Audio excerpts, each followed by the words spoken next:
milieu social d'avoir accès à l'éducation et à l'université, par la création de l'allocation d'autonomie, par l'ouverture des inscriptions à l'université. Et notre objectif à nous, c'est que chaque jeune ait accès à l'université, soit qualifié pour au final avoir un avenir qui sera protégé pour demain. Et donc c'est comme ça qu'on répond aujourd'hui, c'est le sens du progrès, c'est permettre l'éducation et c'est permettre l'augmentation des qualifications et la protection de toute une génération. Partisans d'une université pour tous, les militants de l'UNEF rejoindront dans la rue les défenseurs du service public les 28 avril et 1er mai prochains. Une information concernant la grippe porcine, vous savez, qui touche en ce moment l'Amérique du Sud. Hier, un cas suspect a été traité à l'hôpital Nord à Marseille. C'est une femme enceinte qui rentrait du Mexique, qui a été placée en chambre d'isolement. Mais après des analyses et des prélèvements, ces analyses se sont révélées fort heureusement négatives pour elle. Le 26 avril, c'est-à-dire aujourd'hui, c'est la journée nationale du souvenir des victimes et des héros de la déportation chaque année. Des cérémonies donnent l'occasion de se rappeler de ce qui s'est passé pendant cette Deuxième Guerre mondiale. Des associations d'anciens combattants, bien évidemment, étaient présentes, ainsi qu'une association d'homosexuels qui, à Marseille, n'a toujours pas le droit de déposer une gerbe avec les autres associations. Le reportage de Nathalie Demier et de Dominique Poupardin. Aucun homme ne doit plus être traité comme ceux dont on se souvient ce matin. C'est pour célébrer leur mémoire que cette cérémonie a lieu. On essaye de transmettre tout ce qu'on a vécu, la guerre, tout ce qu'il y a eu, toutes ces souffrances qu'il y a eu, etc. Ils sont responsables politiques, anciens déportés ou homosexuels. Ces derniers ont le droit de déposer leur gerbe en mémoire aux homosexuels déportés par les nazis, mais alors après les autres. Être déporté pour cause d'homosexualité n'est pas très glorieux, puisque c'était réprimé pénalement à l'époque. On peut penser que ce sont des raisons comme cela. Mais malheureusement, je crois que les préjugés d'aujourd'hui contre l'homosexualité doivent encore jouer. De nombreuses villes en France ont dépassé ce cap. À Marseille, les homosexuels doivent défendre leurs droits pour déposer une gerbe commune. Ils évoquent également la mémoire des victimes tziganes, totalement oubliées. La page sportive de cette édition avec donc le premier gros plan sur ce premier marathon de Marseille. Un véritable succès populaire du vent de la pluie, mais aussi énormément de monde puisqu'ils étaient 4600 au départ et 3300 à l'arrivée. À l'arrivée, il y avait le premier, c'est Benoît Z, c'est notre invité. Nous lui posons quelques questions dans un instant. Mais tout de suite, le résumé de cette course avec Philippe Fabrègue et les équipes de France 3 Méditerranée. 8h15, 4650 coureurs s'élancent depuis l'hôtel de ville de Marseille pour 42 km 195 de souffrance. Une foule bariolée d'anonymes venus des 4 coins de France chercher le soleil à Marseille. Ils n'auront finalement trouvé aujourd'hui qu'une pluie froide et tenace. Des conditions climatiques difficiles qui n'ont surtout pas découragé Benoît Z. La surprise de ce marathon engagé au dernier moment, le coureur marseillais prend la tête de la course dès le 3e kilomètre avec 2 autres coureurs dans sa foulée, Flouza et Cholus. Les rues de Marseille livrées aux amateurs de course à pied, l'image est belle et le spectacle à la hauteur de cet événement. Après un passage au parc Borély, la tête de course aborde la corniche. Et au 20e kilomètre, Benoît Z plante une première bandérille. Il est rejoint sur le Vieux-Port par Flouza. Derrière, les poursuivants sont déjà à plus de 5 minutes. 28e kilomètre, Benoît Z en remet une couche. Il lâche irrémédiablement Gaël Flouza et vole vers la victoire.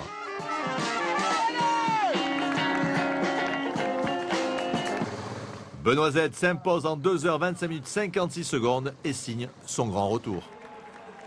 Je vais pas commencer à raconter ma vie, mais non, je suis heureux. C'est important psychologiquement d'en finir. C'est une épreuve qui est vraiment difficile. Je vous dis, j'ai pas terminé le marathon depuis Londres en 2004, quand j'ai fait 2h09. Donc aujourd'hui, c'est une bonne chose de pouvoir terminer et passer déjà ce cap et pouvoir en préparer un maintenant. Parce que faire ça à pied levé, c'est pas mal, je pense. Derrière, le Rennais Gaël Flouza termine à près de 2 minutes du vainqueur, un Breton affecté par les conditions climatiques. Je suis un peu déçu du chrono, mais bon, vu les conditions météo, on pouvait pas espérer. Enfin, moi, je pouvais pas espérer autrement. Je visais plutôt 2,22 en passant une 11 au semi avec des conditions plutôt favorables au semi et le deuxième semi. Voilà, ça s'est bien dégradé, le temps. Voilà, j'ai fini comme j'ai pu, quoi. Chez les filles, c'est Aude Kinsler qui s'impose en 3h10. Super organisation, très bien, tous les ravitaux étaient nickel, donc vraiment beaucoup de plaisir. Un marathon de Marseille pluvieux mais heureux, une belle réussite pour cette nouvelle organisation. Benoît Z, bonsoir, merci et bravo bien évidemment pour cette course. Avant le départ, vous avez déclaré, bon, je suis pas très prêt, je vais en faire que la moitié. Et hop, vous gagnez. Bonsoir. Ouais, effectivement, c'est vrai que je me suis inscrit un peu à la dernière minute sur cet événement. Pourquoi? Parce que vous n'avez pas envie, vous n'étiez pas prêt ou... Non, en fait, j'avais pas prévu de courir de marathon au printemps. Mais le fait est que plus on approchait de l'événement et plus je me rendais compte qu'il était peut-être bien de soutenir cet événement. Parce que c'est quand même le premier marathon à Marseille et en tant que Marseillais d'adoption, je dirais, je me devais d'être présent pour moi, pour la ville de Marseille et pour tous les supporters qui étaient présents sur ce parcours. Et hop, vous l'avez gagné. Qu'est-ce qui est le plus dur dans cette épreuve? Est-ce que c'est la longueur ou aujourd'hui la pluie, le vent ou les trois à la fois? C'est une épreuve qui est très traumatisante. C'est un effort qui fait plus de 2 heures. Musculairement, c'est très dur. Aujourd'hui, quand il fait... Bon, je dirais que sur un marathon, le plus difficile, c'est quand même la chaleur. Mais la pluie, comme c'était le cas aujourd'hui, c'est vrai que c'était vraiment pas simple. J'ai vu beaucoup de joggers arriver en hypothermie. Parce que finalement, le corps ne se réchauffe plus. Et pour ma part, je veux dire, moi, ça s'est très bien passé, puisque finalement, le chrono, c'est vrai qu'il est peut-être pas extraordinaire, mais moi, je suis coureur encore d'Europe sur la discipline. J'ai couru en 2003 en 2h06.36 sur marathon. Donc aujourd'hui, pour moi, c'était l'occasion de retoucher un peu la discipline et de faire un chrono qui reste pas mal comme ça, en le faisant pied levé, je dirais. Alors dans quelques instants, on va continuer cette discussion, mais avec Aymeric Danis et toutes les équipes de France 3, retrouvons tous ces anonymes qui ont donc participé à cette course. Ils étaient 3307 précisément à l'arrivée, et le dernier a mis 5 heures, 34 minutes et 22 secondes. Regardez. Un marathon, c'est vraiment sympa au départ quand vous êtes encore en pleine possession de vos moyens. La pluie battante et les 42 km d'enfer qui vous attendent ne vous font même pas peur. L'affaire sera vite réglée, parole de marathonien. On s'est entraîné pour ça depuis 8 semaines ou voire même plus, donc maintenant c'est plus ça qui va nous arrêter. Ça ne sera pas difficile, ça va être bon, on va bien gérer. 20 semaines qu'on s'entraîne, on doit y arriver. J'espère 3h45, pas plus, pas moins, un petit peu plus. Sur les premiers kilomètres, le souffle est régulier, le rythme est alerte. Tout va bien, ça ressemblerait presque à un bon footing dominical. On prend même le temps de rigoler à la télévision. Bonjour Astérix. Oui, je suis désolé, mais je voulais me déguiser en Vercingétorix. C'est raté alors. Voilà, après Astérix, le roi d'Agobert, qui a mis sa culotte à l'envers. Pourquoi courir à l'envers? C'est pour ajouter de la difficulté à la difficulté? Pas vraiment, parce que au début, je me suis donné un défi. Le problème, ce sont les fameux 30 km et leur seuil psychologique. Arrivé à ce stade, vous êtes fier d'avoir parcouru les 3/4 du marathon, mais votre corps vacille à l'idée de courir 12 km supplémentaires. Il n'y a plus que le mental pour vous faire avancer. Alors est-ce que ce choc psychologique du 30e, vous le ressentez à la fois dans la tête et dans les jambes? Je le sens là et là. Ça va. Vous allez finir quand même. J'arrive. Je suis sûre, j'arrive. C'est un peu dur, hein, mais ça va aller, on va passer sous les 4 heures, j'espère. Enfin la délivrance à l'arrivée. Certains sont encore lucides, d'autres un peu moins fiers. La souffrance est à son comble.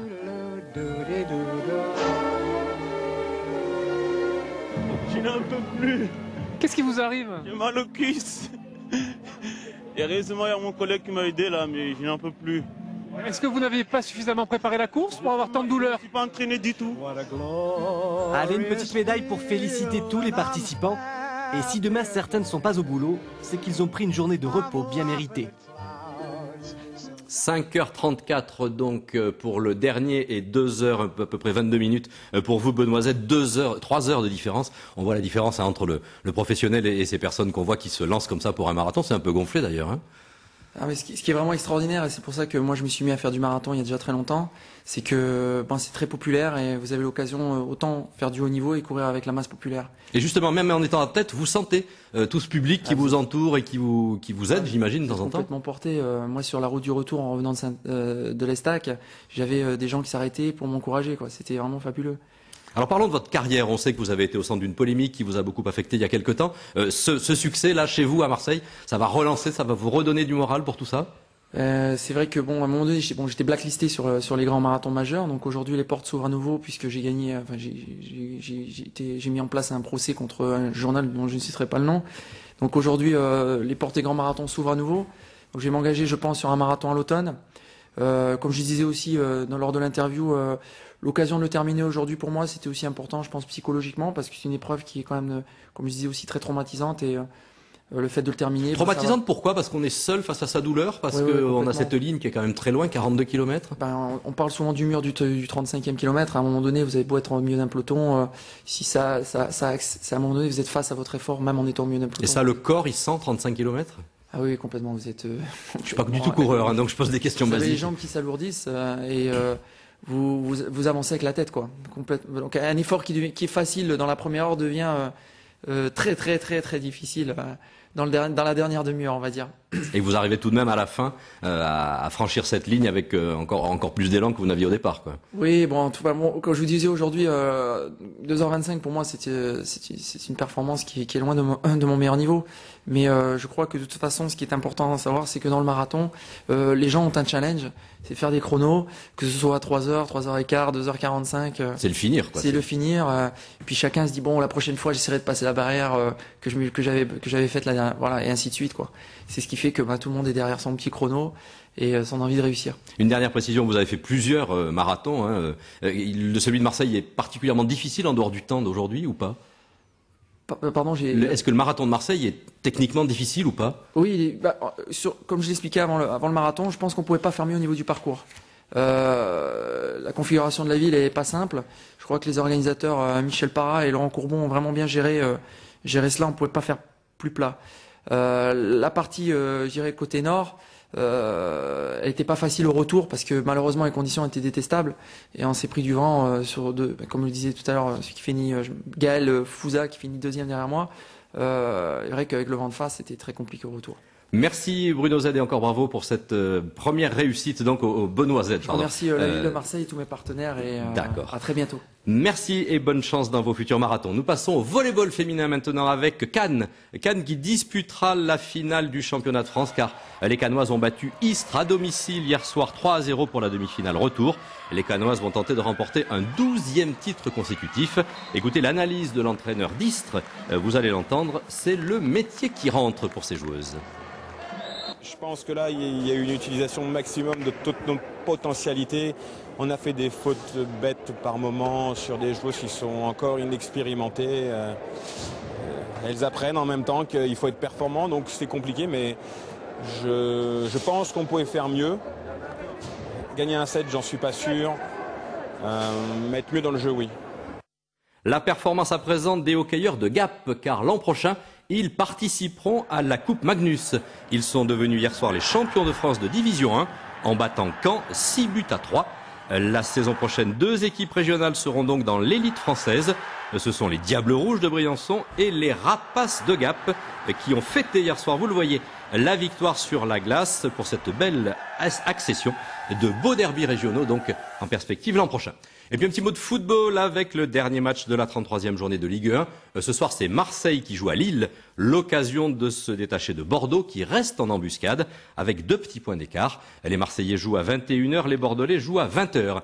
Et puis on l'a appris en fin d'après-midi en marge de cette rencontre, Santos Miraciera. Vous connaissez ce supporter des Ultras qui a eu quelques soucis avec la justice espagnole. Santos Miraciera a été arrêté avec 3 autres supporters de l'OM après une bagarre devant la gare de Lille. Les 4 hommes sont au commissariat, de plus amples précisions dans nos prochaines éditions. Les images maintenant donc de ce nouveau record du monde et c'est un Marseillais qui le détient, un nageur du CNM, c'est Frédéric Bousquet. Il a gagné la finale qu'on attendait tous, la finale du 50 mètres nage libre, devant son collègue Bernard et Levrault qui se classe 3e. Le Marseillais bat le record du monde donc en 20 secondes 94 centièmes et c'est le premier homme à descendre en dessous des 21 secondes sur cette distance et il avait vécu lui aussi cette nouvelle compétition miracle. Écoutez-le juste après son arrivée au micro de nos collègues d'Eurosport. Incroyable, incroyable, vous êtes l'homme le plus rapide sur le 50 mètres, finalement c'est votre coach américain qui avait raison. Oui, il est australien déjà, il n'est pas américain. Il a souvent raison et là en l'occurrence cette semaine il a eu tout le temps raison. On savait tous les deux que je pouvais nager moins de 21 secondes vu les temps que j'avais fait l'année dernière et ce début de saison. Voilà, là je suis content de l'avoir fait, vraiment heureux. Alors c'est le doublé et vous avez géré vos séries un peu de la même manière. Voilà, un petit peu de la même manière, sans vraiment exploiter toutes les qualités toute l'énergie que j'avais en demi-finale et en garder le maximum pour la finale. Tout de suite de la danse du ventre avec une experte, elle s'appelle Gilina et elle était en stage pendant 2 jours à Marseille. Nathalie Demier et Dominique Poupardin. À gauche, squat, turn. Vous ne connaissez peut-être pas cette danseuse et pourtant elle est la chorégraphe des Belly Dance Superstars. Elle s'appelle Gilina et danse tout autour de la planète. Ce matin, elle a enseigné une chorégraphie à des élèves d'un très bon niveau. Je pense que l'une des différences avec d'autres danseuses, c'est que géographiquement, l'Europe est plus proche du Moyen-Orient. Les Européennes ont une sorte de connexion culturelle. Elles ont une bonne conscience et une meilleure connaissance de la langue et de la culture, bien plus que les Japonaises, par exemple.